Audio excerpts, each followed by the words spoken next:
tal chicos? ¿Cómo les va? Espero que anden bien. El día de hoy vamos a revisar un poquito todo lo que estamos viendo. Esto de los procesos cognitivos, ¿sí? Entendiendo esto que de alguna forma cuando cae el conductismo, ¿sí? Después de Skinner se hace una revolución dentro del conductismo y se transforma gran parte de ella en lo que tiene que ver con el cognitivismo. Es ahí donde se decide abrir la caja negra y observar qué hay adentro, y lo que se encuentra dentro de ella, dentro de la mente, ni más ni menos son los procesos cognitivos. Dentro de los procesos cognitivos vamos a encontrar esos que están descritos en el texto, ¿sí? Que tienen que ver con la atención, la percepción, la memoria, el lenguaje, el aprendizaje y la inteligencia. En este video lo que vamos a hacer más referencia en lo que tiene que ver con esto de la inteligencia. Aclaro un poquito los otros procesos cognitivos que tienen que ver con la atención y la percepción, que a veces se confunde, ¿no? Que es esto de la atención, es eso que es el estímulo que ingresa a nuestro aparato psíquico, y la percepción es la interpretación de ese estímulo, ¿no? Un ejemplo simple y sencillo sería, acá yo en mi consultorio, pasa alguien, toca timbre, y esto de escuchar ese estímulo auditivo que ingresa en mi sistema nervioso, yo percibo ese estímulo interpretándolo. Entonces, el estímulo ingresa en mi aparato cognitivo, la percepción hace que lo interprete y digo, bueno, hay una persona esperándome afuera. Eso es ni más ni menos que la percepción de un estímulo. Entonces, la atención es el ingreso del estímulo al aparato, y la interpretación de ese estímulo es la percepción. ¿Por qué se logra eso? Bueno, en base a la memoria, que es otro proceso cognitivo que tiene que ver con la vivencia, ¿no? La vida, la experiencia vivida, ¿no? Que tiene que ver con esto, que en algún momento alguien me dijo, o yo percibí, o observé, mejor dicho, una situación donde que alguien tocaba el timbre y había alguien por detrás de esa puerta. Entonces lo que va a hacer la memoria es dejar como en una red conceptual, ¿sí? En una red de conocimientos, ese proceso, ¿no? Entonces cada vez que ingrese ese mismo estímulo, yo interpreto que hay una persona atrás de esa puerta. Lo mismo pasa con, no sé, un sonido de un choque. Uno escucha así, está en casa y por ahí escucha un choque, un pom, y uno interpreta y dice, chocaron a alguien. ¿Por qué? Por esto mismo de la vivencia, ¿no? De la vida, de la experiencia vivida. En esa experiencia vivida nos queda almacenada, ¿sí? Ciertas cosas que tienen que ver con lo que después de la percepción va a lograr interpretar ese estímulo que proviene de afuera. Esa percepción tiene mucho que ver con la vivencia, ¿no? La experiencia de vida de cada persona, y también con una carga genética que uno ya predispone desde la constitución del ser humano, ¿sí? Que tiene que ver con esa parte más primitiva del ser humano. Nada, en el sentido de atención y percepción.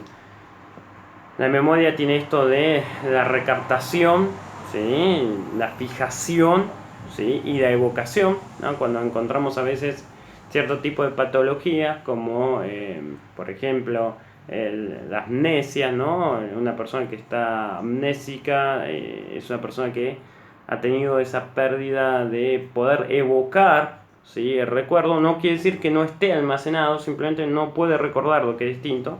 Por eso tiene esos dos procesos, ¿no? Almacenaje, la fijación, almaceno de información, y después la tengo que evocar esa información, tengo que sacarla de ahí y llevarla a la conciencia. Bueno, son dos procesos, a veces está afectado uno y a veces está afectado el otro, ¿sí? En ese sentido. También otro tipo de patologías que uno puede observar muy bien cómo se afecta la memoria tiene que ver con esto de lo que es, desgraciadamente, los cuadros de Alzheimer, ¿no? Como una enfermedad neurológica empieza a comer desde el presente, desde esa memoria a corto plazo, para ir llegando a la memoria a largo plazo. Pero es en esos procesos donde uno habla de lo cotidiano, lo que hice hoy, lo que comí ayer. La enfermedad va comiendo mucho más esa parte de memoria a corto plazo, por eso la persona va viviendo en cuestiones de tiempos pasados, ¿no? ¿Por qué? Porque la memoria a largo plazo es como que es la que menos se ve afectada. Entonces la persona se levanta el otro día pensando que su padre está en el comedor, siendo que su padre falleció hace 20 años. Bueno, porque la memoria a largo plazo está, pero la memoria a corto plazo, que es la que nos mantiene más en esta vida al día a día, está realmente afectada. Otro después hemos visto lo que tiene que ver con el aprendizaje y un poquito de Vygotsky. Tal vez en un video siguiente lo detallemos un poquito más.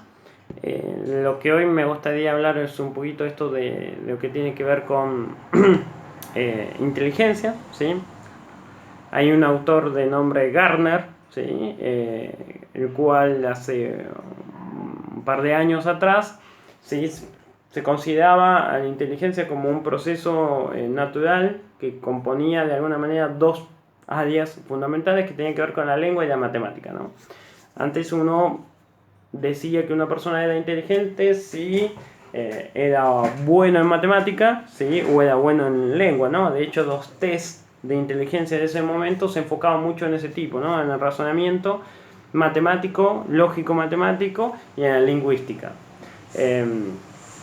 Después de este autor se empieza a implementar, a ver, ¿no?, que este autor describe que no solo hay dos tipos de inteligencia, sino que hay al menos 8 tipos de inteligencia, ¿no? Inteligencias que tienen que ver con la lingüística, con la lógica matemática, pero también tienen que ver con, hay otro tipo de inteligencias como la cinética, que es la del cuerpo, la musical, que tiene que ver con la música, la espacial, visoespacial, que tiene que ver con esto de la capacidad de poner visualmente, gráficamente, organizarse mentalmente cosas en la cabeza, ¿sí? Como por ejemplo un arquitecto, ¿no?, que llega a proyectar cómo va a estar la casa ubicada en un lugar en específico, imaginándola, pensándola, mientras que hay otras personas que es como que no podemos vislumbrar cómo quedaría tal cosa, ¿no? El diseñador hace lo mismo, ¿no? Uno de Baden dice, bueno, un diseñador de moda, esto va a ser así, así, así, dice el diseñador, y para el cliente a veces le cuesta, si no se grafica en un papel o en algo, le cuesta como visualizarlo. Bueno, eso habla de un tipo de inteligencia. Y otras dos inteligencias más que tienen que ver con la intrapersonal y la interpersonal. Gardner, en el texto que les voy a estar mandando, también ahí habla de las inteligencias de Gardner, léanlo porque está muy bueno.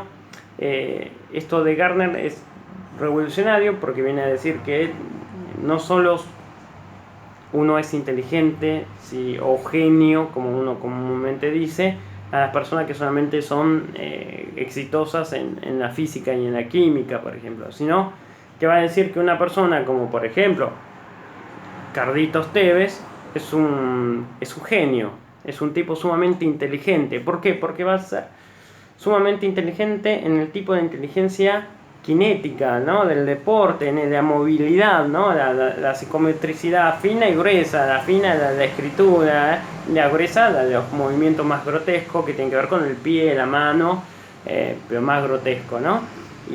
Y es incalculable en ese sentido, y es obviamente totalmente innegable la habilidad que pueda tener, por ejemplo, un jugador de fútbol como Carlos Tevez. Entonces, lo que va a propiciar de alguna manera Gardner es decir, yo te puedo comparar, ¿sí?, te puedo decir que Albert Einstein es un genio, como también es un genio, en este caso, Carlitos Tevez.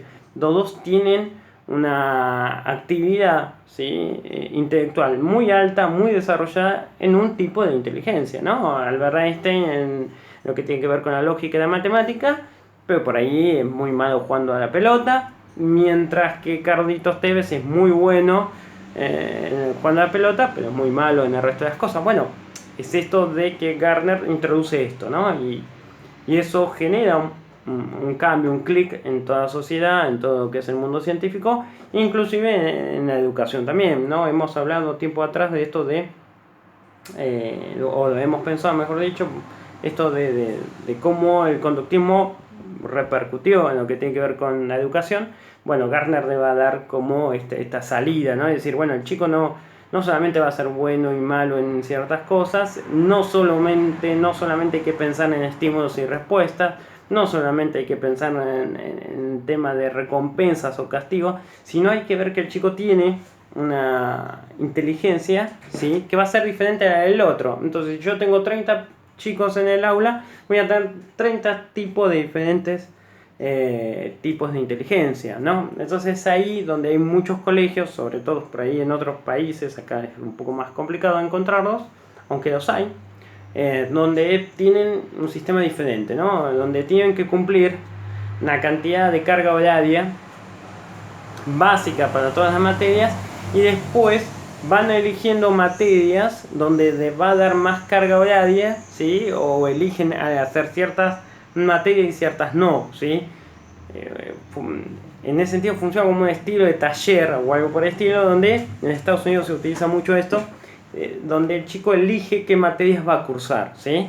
Se supone que las materias que vos elijas son las que tienen que ver con las que vos tenés ese potencial a desarrollar, ¿sí? Entonces, es importante entender esto porque modifica de alguna manera drásticamente el sistema educativo, ¿sí? Acá en Argentina se intentó de alguna forma implementar lo que tiene que ver con la modalidad, ¿no?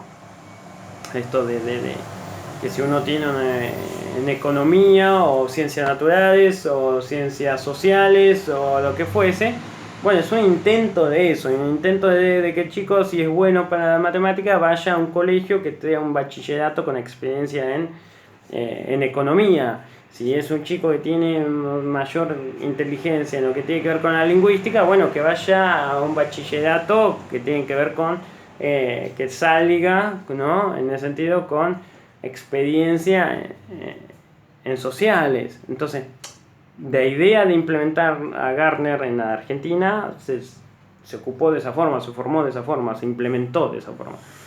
No sé si es la mejor, pero bueno, es la que tenemos, ¿sí?, en ese sentido. Entonces, ese fue el cambio en el sistema educativo desde este nuevo paradigma de Gardner. Léanlo, lean los tipos de inteligencia, está bueno, sí, y nada, me parece que es algo muy revolucionario, que hace que cambiemos la forma de ver a la gente, a las personas, sobre todo a los niños. Y ya es esto de que un chico sea malo, ¿no?, entre comillas, o de cueste, mejor dicho, alguna materia como lengua o matemática, no implica que sea un chico que esté predestinado al fracaso. Nada que ver. Desde este paradigma, nada que ver. Entraríamos de alguna manera en otros parámetros, ¿no? Y diríamos, bueno, este chico no es bueno para la lengua, eso no significa nada. Básicamente habría que encontrar qué tipo de inteligencia es la que él tiene potencial y explotar ese tipo de inteligencia. ¿Por qué? Porque, como dice Gardner en un momento,